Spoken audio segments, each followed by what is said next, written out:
99% of people are not willing to do what it takes to make their dreams come true.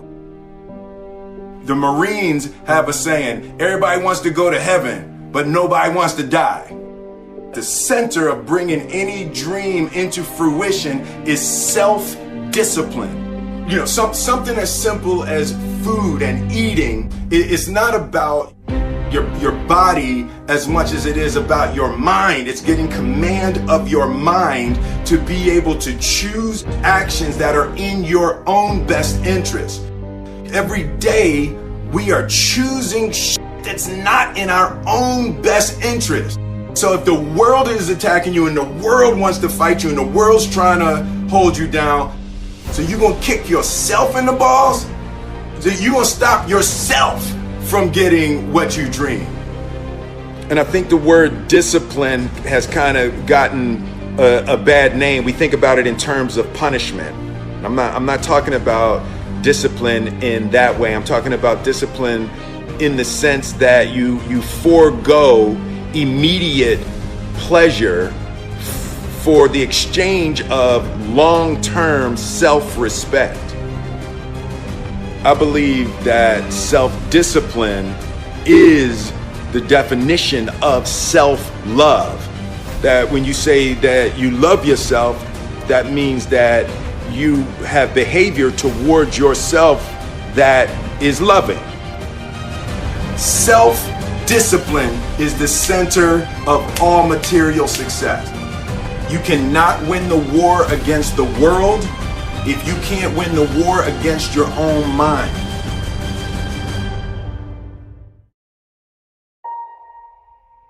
Self-love is when you say to yourself, oh, man, look, I know you and that girl got a real connection. I know y'all vibe, but that's your girl's cousin. So I love you too much to let you do that. It's like you say to yourself, hey man, look, I know you want to eat that pizza and it'll be really good, you know, but I can't let you eat that, man, because if you eat that pizza, you're going to feel like shit, you know, and I love you too much to let you eat that.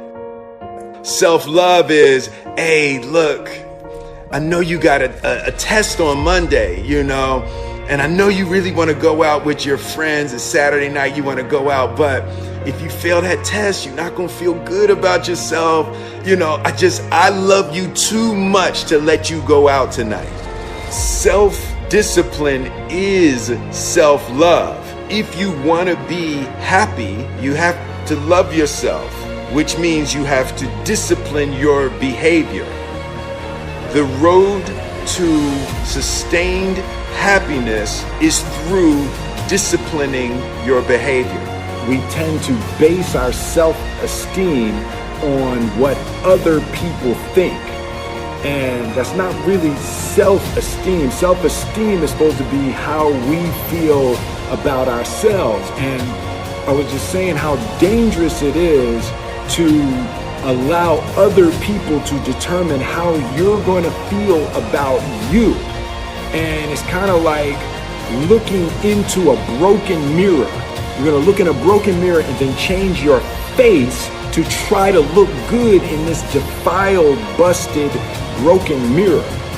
And it just, other people's opinions is a really way to determine how we feel about ourselves.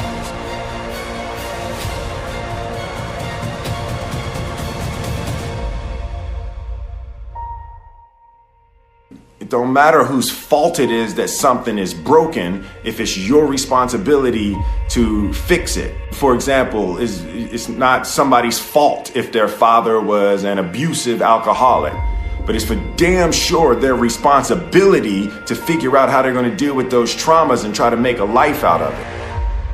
It's not your fault if your partner cheated and ruined your marriage, but it is for damn sure your responsibility to figure out how to take that pain and how to overcome that and build a happy life for yourself.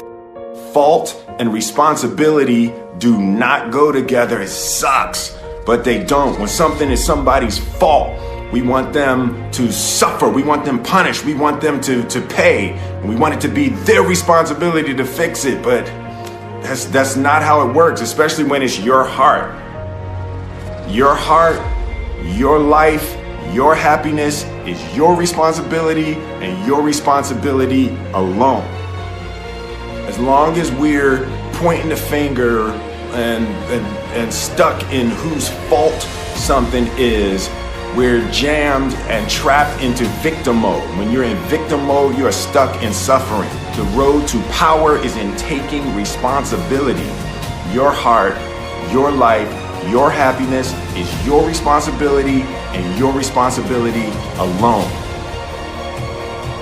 You can make a person smile, you can make a person feel good, you can make a person laugh, but whether or not a person is happy is deeply and totally and utterly out of your control. The prerequisite for spending time with any person is that they nourish and inspire you.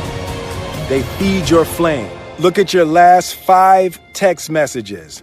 Are those people feeding your flames or dousing your fire?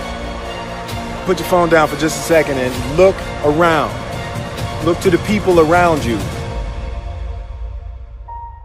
Are those people throwing logs on your fire or are they pissing on it?